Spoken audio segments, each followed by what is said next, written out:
কারণ এই ওয়াসা আমাদের চট্টগ্রাম ওয়াসা তো আমাদের প্রাণের একটা সংস্থা, বাংলাদেশটা আমাদের, দুটি আমাদের প্রিয় প্রিয় মাতৃভূমি বাংলাদেশ, প্রিয় সংস্থা আমাদের চট্টগ্রাম ওয়াসা।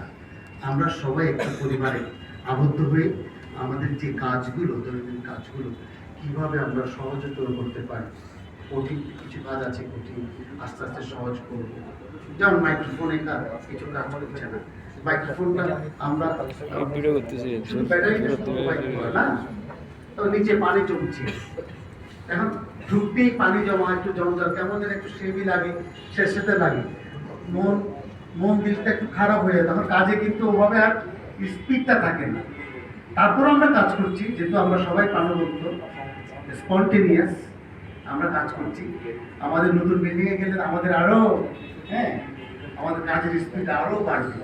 তখন আমরা নতুন নতুন আমরা সেবা সহজীকরণের যে আইডিয়া আমরা ডেভেলপ করতে পারবো। আরেকটা বিষয় বলি যে ওয়ার্কশপ মানে হচ্ছে কর্মশালা। কর্মশালায় কিন্তু সবার আইডিয়া কিন্তু অ্যাকুমুলেটেড হয়। এটা কিন্তু একটা space to express the ideas. ওয়ার্কশপে আপনি আইডিয়া ডেভেলপ করতে পারবেন, এক একজনের এক এক আইডিয়া, সেগুলোকে একসাথে করে একটা সিমুলেশন, তাই না, একটা সিমুলেশন করে এটাকে একটা জায়গায় নিয়ে যাবে, একটা পিন পয়েন্ট একটা জায়গায় নিয়ে যাবে, সো দ্যাট তখনই আপনি এই সেবার একটা নাম, সেবা সহজীকরণের একটা নাম দিতে পারবেন।